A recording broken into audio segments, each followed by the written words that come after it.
Hello, ciao amici, Ciao, and ciao. welcome to Odds on Serie A Matchday 25. The Scudetto title race is over. 7 points for Inter and one game in hand.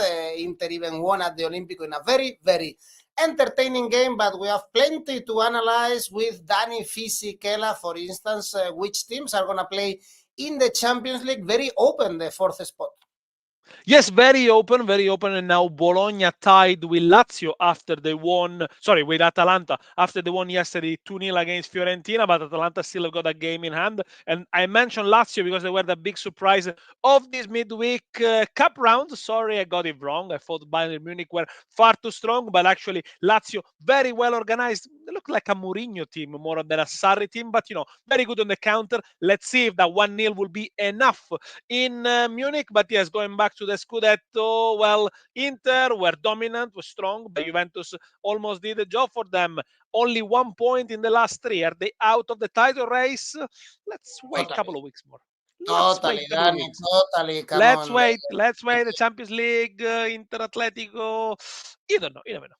No question. The Scudetto is going to be for Inter is 1.02. Imagine the best odds for Inter to win the Scudetto.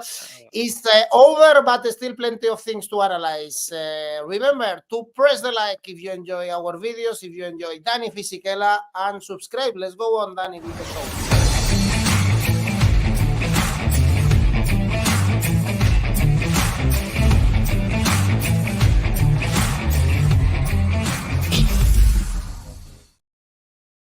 And perhaps you don't want to bet on the Scudetto winner, but you can place any other bet in this weekend in Serie A. So we can offer you a great offer with 1xBet, exclusive one with Oddspedia. Get up to 130%. You have the promo code Oddspedia YouTube and the link in the description. Very good opportunity to bet on the two games, for instance, that we have on Friday too, because Inter are playing in the Champions League against Atletico de Madrid. But first, Dani, Torino, Lecce.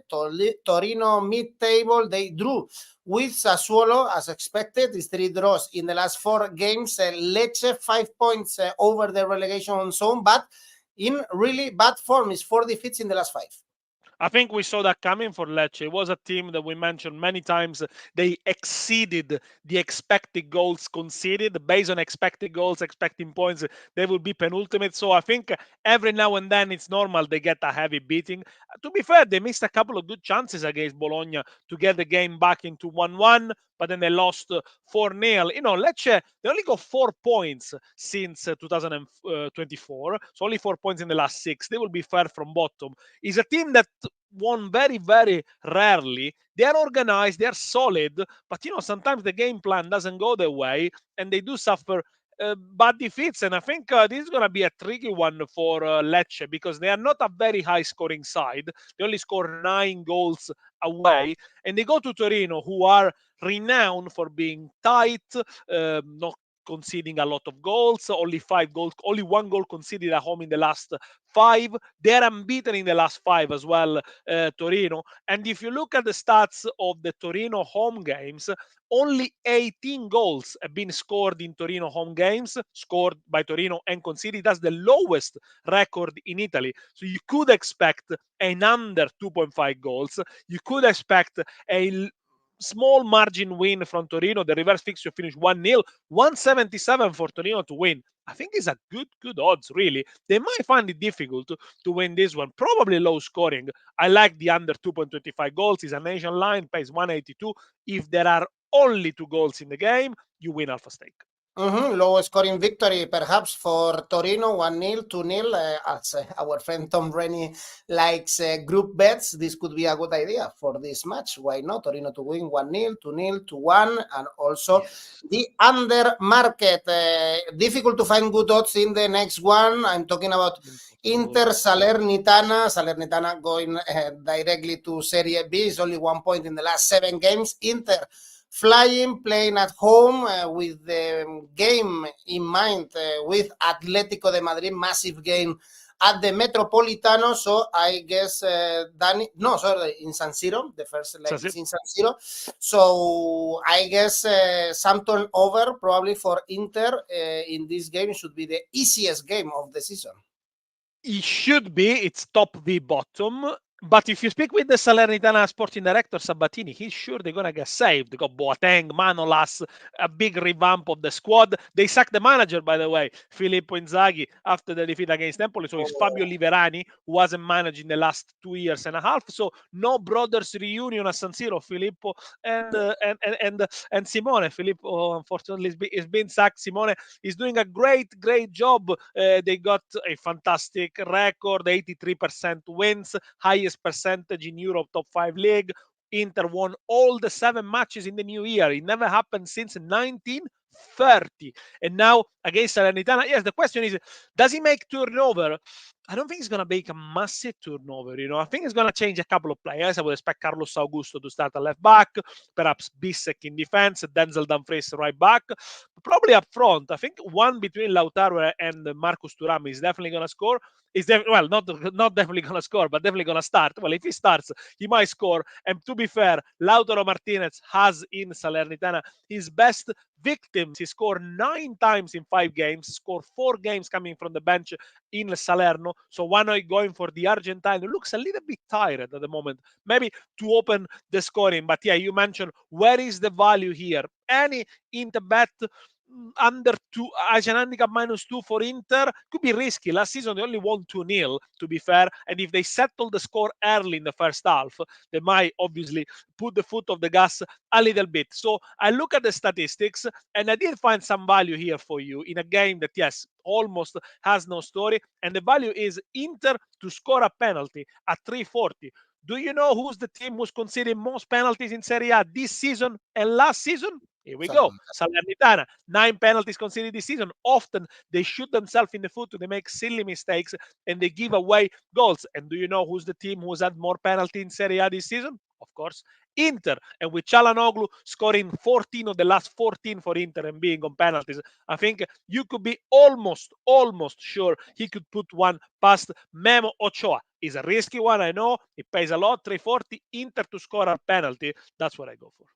7 points away from salvation for Salernitana is going to be tough. I'm really looking forward, Danny, to the game Inter Atlético de Madrid. Yes. My opinion is the best tie in this last 16, at least very balanced. A Cholo Simeone derby. By the way, Simeone complained with La Liga. Yeah, he was a bit sarcastic.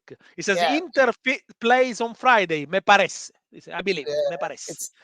We play on Saturday, me parece. I believe. Yeah, it's okay. They play Saturday at home midday, so they cannot complain a lot. But Simeone is in complaining mode, Simeone. Let's leave it that way. He's in complaining mode. Okay. Exactly. Things are not going well for Atletico, but on Monday we will analyze this Inter Atlético de Madrid. Also with the Champions League Open, we have Napoli. Genoa on Saturday. Napoli, they play against Barcelona, another game that I'm looking forward to watching. Napoli, 7 points away now from top 4 after that defeat against Milan. Remember that they are so poor at the Maradona, 14th team at home in the standings. They suffer, for instance, in the last game to beat Verona, and Genoa, Dani, is very tricky, even if they were thrashed by Atalanta in the last home game. I could see a surprise here, an upset. Well, I think if Genoa gets a point here, it's no longer a surprise. That's how poor Napoli have been. And I do agree with you. Only 3 clean sheets at home this season for Napoli. Struggle to beat Verona. And now they are closer to the bottom 3 than to Inter. They got things like 27 points less in the table compared to last season. And yes, the last throw of the dice is that game against Barcelona on Wednesday. I don't know who arrives in a worse form. For sure, Napoli are a shadow of the team that won last season, the league. They look very confused, changed the tactics a lot. And the bad news is that Osimhen is not going to be back for this game against Genoa. He's still in Nigeria after losing the final, receiving the accolades and, maybe getting a little bit of rest. So he's going to fly back to Napoli today, Thursday, or probably tomorrow morning. Unlikely he will start against Genoa. Unlikely he will play more than 20 minutes. Napoli haven't scored in 7 out of the last 10. They are unbeaten in 13 home games against Genoa, but this could be really, really tricky. And Genoa, by the way, they lost against Atalanta deservedly the first match after 8 games. This season, they've only lost once back-to-back games, but they are 4 away games undefeated. Now, we know they've been really, really tough to beat by the top teams when they played Amarassi. Okay, most of the top teams, they play them Amarassi. Now, for Genoa, probably is the trickiest part of the season because there are 5 away games plus this one against top teams. They need to go to Inter, Milan, Roma, Lazio, Fiorentina. No, sorry, Lazio no, they already play against Lazio. Inter, Milan, Roma, and Fiorentina. We'll see. But I think Genoa are not going to get trashed here. They look much more focused, much more accomplished. I like the Asian handicap +1 for Genoa, 184. If they lose by 1 goal margin, you get your money back. Take it. This price is going to go down for me. It's very good. Even the double chance for Genoa, I would take it. It's very juicy. We have a comment from James watching or waiting to watch a game from the Asian Champions League, Danny, between Ulsan Hyundai from Korea and Ventroret Kofu from Japan. Clash in. I wasn't aware, James, but thanks for letting us know. 15 minutes. You can watch it, Danny, on Oddspedia. We have live. Really? Oh, wow. Yeah, live streaming. I didn't know that. Next one, Verona Juve, another interesting one. Juve saying goodbye to the title. 2 defeats, 1 draw in the last 3 games. They cannot score. Only Chiesa was dangerous against Udinese, but they have a drought in the team. Verona in relegation spots drew with Monza. They really need the points in this game, Danny, and they've been competitive in the last games, even in the defeats against Roma and Napoli, for instance. Yes, and I think they've been unlucky in the last 4 defeats. Verona, they lost to Inter as well with a penalty miss in the last minute.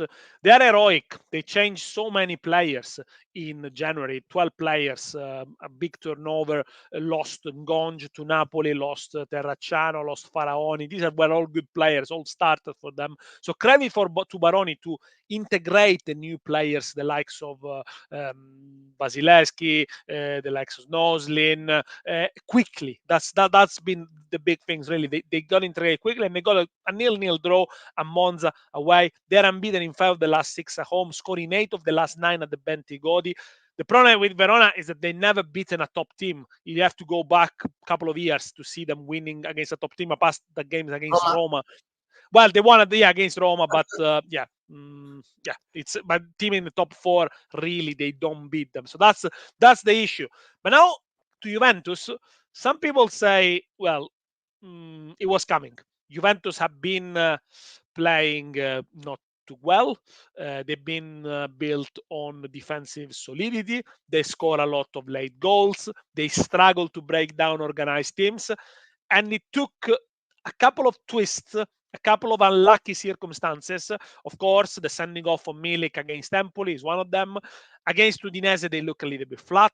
I wonder whether that defeat against Inter has affected them too much. I thought it was going to be exactly the opposite. They were going to be free. They were going to be knowing they were not going to win the league. Probably would have freed them a little bit, but actually it looked the opposite. They look deflated.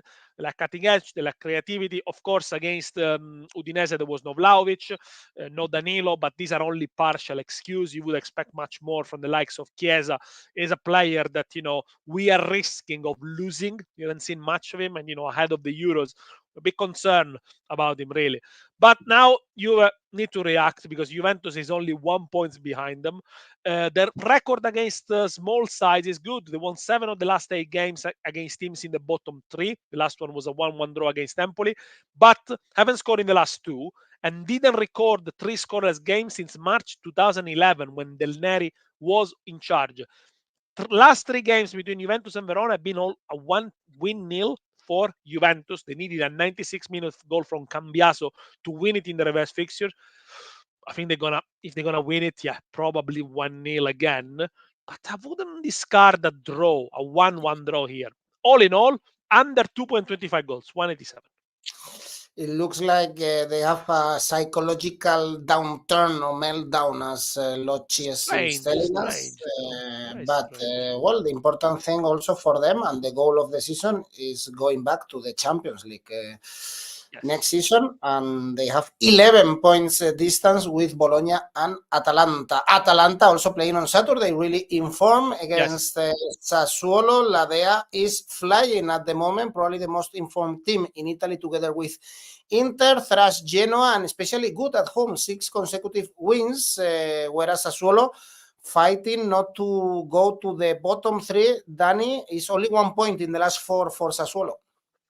Very, very worrying for Sassuolo. They managed to draw against Torino and they stopped the run of 3 consecutive defeats, but they got the second worst away defense with 26 goals conceded. And going to Atalanta, who's flying, no team in Serie A since the 30th of December has done better than them, considering they still got a game in hands. But their numbers in the last 6 games are better than Inter. They scored 16 goals, 2 more than Inter, conceded 3, 2 less than Inter. And, they got players in great form. The Catelare, 6 goals, 6 assists. Then you got the return of Ademola Lookman. I don't understand why he returns earlier than Osimhen. They're both Nigerians. Well, not to explain me that. But anyway, Lookman is back and he scored 7 goals in the league for them. Pasalic, Miranchuk, even Bilal Touré, signed from Almeria. See where Almeria are now at the moment without Bilal Touré. Bilal Touré got a bad injury at the weekend, in pre-season, scored against Genoa, so he's joining the party, and I think more things will come from him. Record signing for Atalanta. Let's not forget, as I said, good things will come from Atalanta. They are flying and worrying for Sassuolo. They're still going to be without their talisman, Domenico Berardi, and they never won this season without Berardi on the pitch. 1 draw, 7 defeats, only 6 goals scored. The manager of Sassuolo, Dionisi, is in danger. A couple of bad defeats here, and probably the next couple of weeks he might lose his job. If you look at Sassuolo calendar, is very, very tricky. Then they got Empoli at home, Verona away, Frosinone at home, all in the next month or so. But I think in this one, really, I cannot see them having any chance against such a strong Atalanta side, who had also the entire week to rest. Remember, they've already beaten Sassuolo twice this season, 2-0 in the league, 3-1 in Coppa Italia. Atalanta to score in both halves, 195. Atalanta now 5th in the table with the same points as Bologna, because Bologna won on Wednesday. Bologna playing against Lazio, one of the games of the weekend. Lazio, of course, on a hype, as you mentioned, after the great win against Bayern Munich. Immobile scored a penalty. Immobile also scored in the victory against Cagliari. Let's see if the effort pays at all, Danny, for Lazio, even if Bologna also played on Wednesday, for that very, very good game. The Champions League of the next season is on stake. The thing is that Bologna, away from home, Danny, is only 1 win in the whole season. That's the thing, yes, and I think that's what the key is. And also, let's go back to the midweek games. Those games in the Champions League drain you. They take away so many energies. And Lazio produced a massive effort to hold Bayern. Was not a great Bayern Munich, but still had few chances. Lazio played a tactically almost perfect game, but it was a game where they left the ball to Bayern Munich, and defending left to right, shifting, running, not having the ball is much more tiring. And actually, Lazio had a couple of chances even to make it 2-0. We'll see. I think Bayern are still big favorites to qualify. It's unlikely they're not going to score 1 or 2 goals in Munich, but you never know. It's a different Lazio anyway from last season. It's a Lazio that is much happier to sit back, hit on the counter, quick transitions. And we're seeing some of the new players like the likes of Isaacson and Castellanos now contributing a little bit more, and that has given Sarri's team more hopes now. But Lazio still have the 11th attack of Serie A, is a team that doesn't score a lot of goals. 19 goals have been scored in Lazio home games. So only Torino, as I mentioned at the top of the video, have done worse in these regards. And when it comes to Bologna, you mentioned it very well. They are extremely good at home. I think they are top in the home table now, Bologna, having played one more game than Inter, and they are unbeaten in the last 11 or 12. They won the last 3 home games consecutively. Away from home, they've been a little bit leaky. They conceded 2 against Milan, 3 against Udinese. They don't win many games. They have a lot of possession. They don't often play. They don't often score. And I think Lazio are going to set up exactly the same. Leave the ball to Bologna and then try to hit them on the counter. So I think the odds for Lazio to win are decent. I cannot see them really winning this game, although they are in a good form in the league. I'd rather go for under 2.25 goals, 178. As I said, if there is only one goal, only 2 goals, you get your money back. Maybe the first half 0-0, both teams coming on the back of midweek games. Bayern, they are still favorites, by the way, to go through 1.5 for 2.4 in favor of Lazio, but still is very open. Decided in the Allianz Arena, and this is already a success for Lazio. Very good game. This Lazio Bologna beat Fiorentina in the midweek, and Fiorentina is not going through the best moment of the season. They thrashed Frosinone in the previous week, but lately, Danny, they are getting far and far away from the European spots. This is a derby in Tuscany, and Empoli are doing good things lately. That's why they are away from the relegation spots. It's 2 wins and 2 draws in the last 4 games. 7 points with the magician of salvation, Davide Nicola. I knew it. As soon as he came on, I told you, go back 3-4 weeks ago, they're going to become much more compact. They're going to start conceding less goals. 2 clean sheets in the last 3, and they also played Juventus. And I think, yes, switching, 1 clean sheet in the last 3, they conceded against Salernitana. But yeah, still, 7 points. Switching to a back 5 has been the key, made them much more defensively minded. They got rid in the January transfer market of Baldanzi, who was, by the way, the best player they have, most technical, probably because they didn't need him. They don't need someone creative there. They need more hard-working midfielders and strikers, the likes of Zurkowski, Cherry, Cancellieri. They're less technically gifted, but that's what they need to get saved. And I think from now on, they're going to continue in this pattern. If you look at the statistics of Nicola when he took Salernitana out of the bottom 3 and was a miraculous escape a couple of seasons ago, he drew an awful lot of games. He drew almost 45% of the games that he played. So that's the way through. They don't necessarily need to win every single game, but they're going to be very, very hard to beat, especially at home. They scored 7 goals in the last 3 games, which is the 39% of the total in Serie A. So the turnaround has been amazing. Still got the worst domestic attack. Now they play Fiorentina, who only scored 14 goals away. They got a -2 goal difference, got beaten by Bologna because of always the same silly mistakes, switching off at the back, lack of concentration. Fiorentina seems to take 1 step forward and 2 steps backwards, because against Frosinone the performance was good. It was the first win of 2024, so they only won 1 of the last 7 games. Good contribution from Belotti and Icone in the home wins, but again, Italiano keeps chopping and changing the formation. You never know who's going to play. No wins in 3 of the last 5 games for Fiorentina against the bottom 5. The good news for Italiano is that they score with 15 different players, and that's a record in Serie A. So not goals come from unlikely sources, but I do trust Nicola, again, to keep it tight, to keep it maybe unspectacular, under 2.25 goals, 207, probably a one draw. Yeah, someone suggests a 1-0 win from Fiorentina. Likely, I can't see a big win here. Locci is telling us the 1-0 victory for Fiorentina, maybe a draw. The Viola are not in the best moment of the season. Empoli is waking up in the beautiful region of Tuscany. We have this game.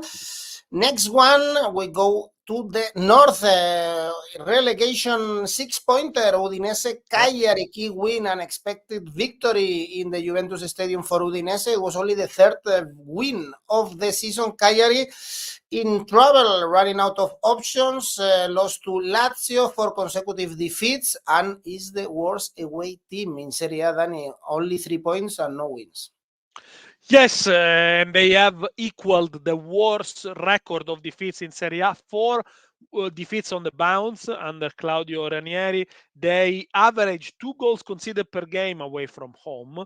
No wins in the last 7. Away from home, only 3 draws and scored 7 goals. Really, really concerning, because so far at home they've been okay, but they have beaten teams in dramatic fashions with late comebacks, late goals.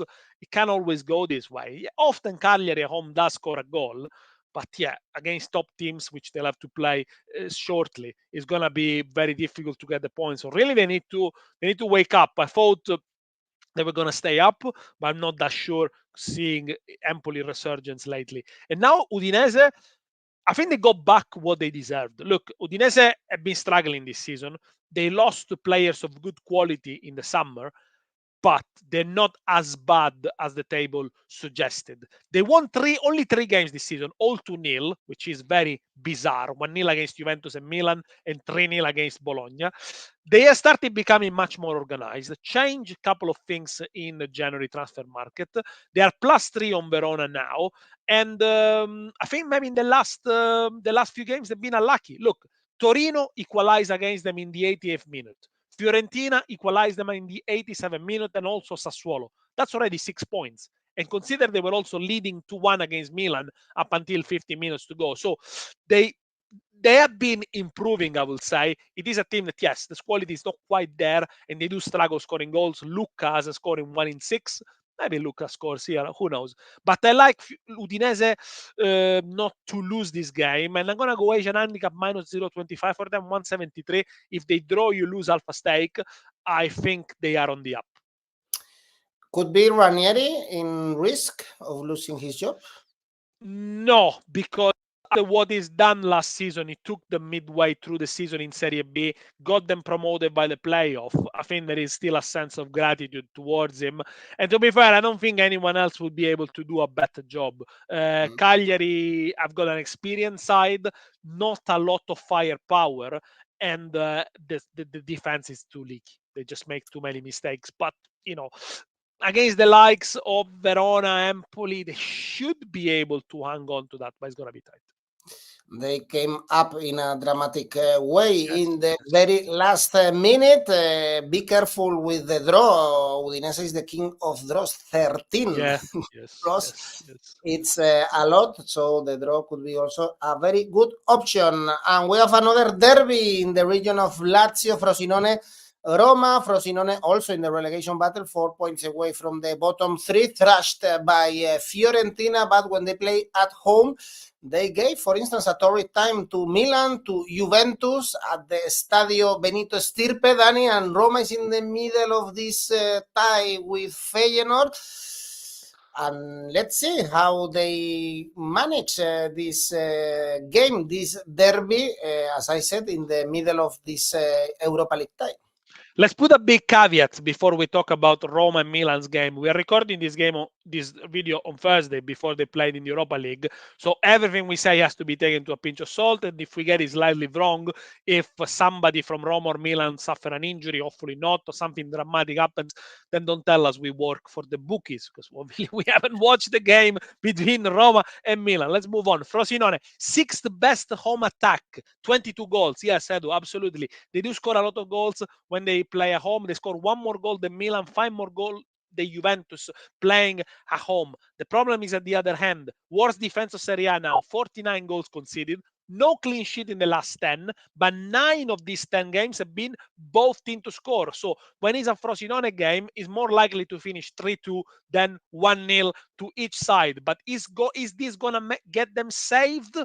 I'm not sure, because probably they got enough to beat fellow strugglers, but they need to start picking up a point here and there, also against teams in the bottom half of the table. In the last 6 games, Frosinone, they will be second from bottom, only 14 points, 18 goal conceded in the last 6. They got a bit of issues with the infirmary, 8 players injuries, But this against Roma, I think it is a game they could target because, again, as I said, Roma, you mentioned rightly, they are in between the game against Feyenoord, which is so important for last year finalists in Europa League. Roma have been improving under De Rossi. I like the courage they showed in the game against Inter, playing with Dybala, Lukaku, Pellegrini, and of course El Shaarawy. They gave Inter a very difficult time in the first half. Unfortunately for De Rossi, Dybala and Lukaku had a bad game. Otherwise, they probably could have hung on to a draw.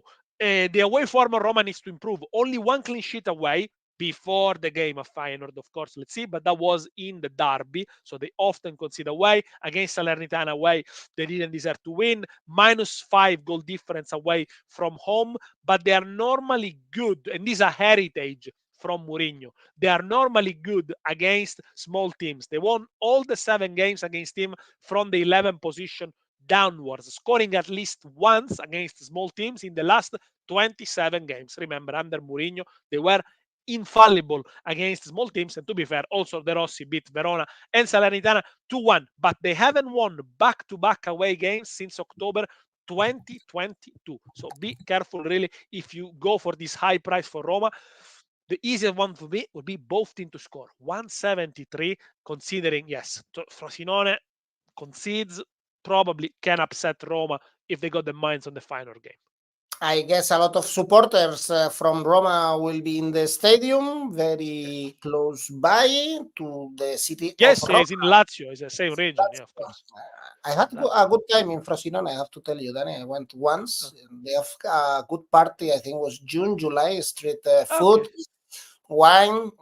I really recommend it to you, Danny, in the beautiful region of Lazio. And we have another derby to finish the video in Lombardy. Ciociaria, to be more precise, because Lazio is split in sub-region. Frosinone is in Ciociaria, but just a bit of geography there. But yeah, okay, let's go to the north.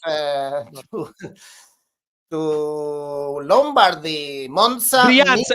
In this case will be Brianza, because Monza is in Lombardy in a place called Brianza. So we go from Ciociaria to Brianza. But the whole region is called Lombardy. This is also of course.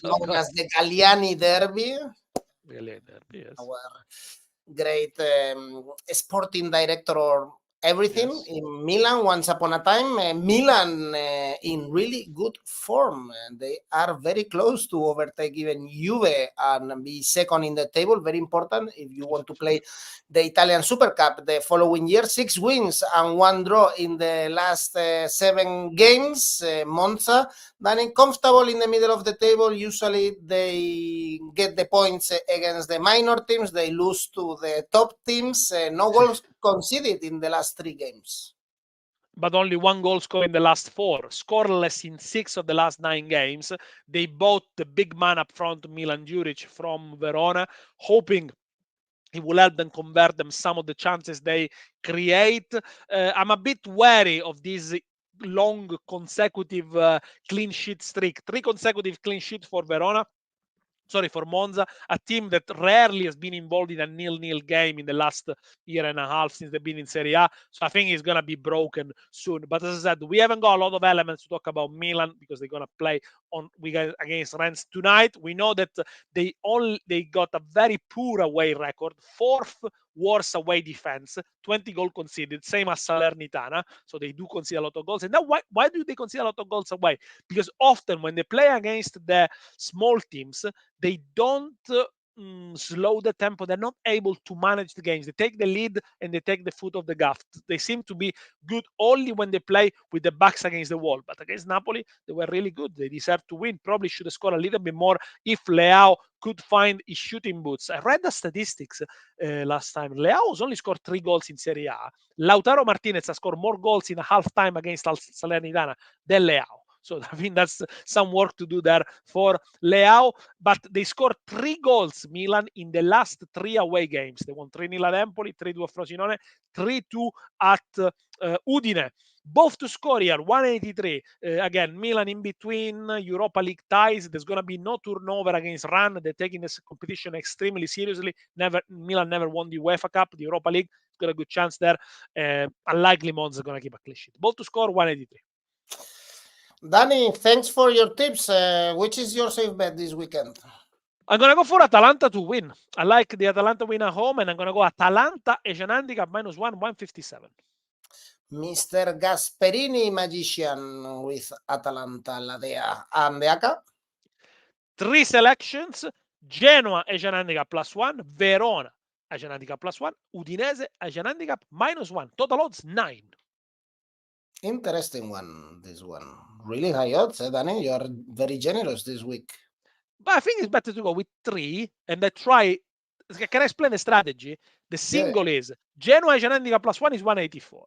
Verona Asian handicap +1 is 171, and Udinese Asian handicap -1 is 286. So I try to go one high, medium high, one higher. But of course, playing on the Asian handicap gives you a little bit of leeway. So if one doesn't go in, you can still win the rest of the ACCA, and it's still decent. It got still odds around 3. And it's better to go with 3 games with higher odds than 4 with smaller odds. You got more risk there. But again, you also have to look at the singles. If you would place a single bet on 3 of them, if you win 2 out of 3, you still have a good return. So you need to be a little bit tactical there. Bearing in mind that the odds are very high. If you win that, it covers your losses in the Serie A match, because as I like to remember to everyone, I can't get it 100% right, although I try. I can't. So you need to Masterclass from Daniele Fisichella. Totally agree with your strategy. I like it. And by the way, if you want to place some tips and win money online, we have a tipster competition going on in our website in Oddspedia. You can place your tips and publish your tips and win some money online. It's a very good idea. You can follow Dani Fisichella's strategy, for instance. Dani, thank you. Thanks, everyone. We are going to Here we go. The monthly competition now for the month of February. Every month we have a new monthly competition. We will have one for the Premier League, for instance, Dani, and I'm sure we will have for the Euros, for the Copa America this summer. So fantastic options to win some money online. Thank you, Dani. Thanks everyone for watching. Bye bye.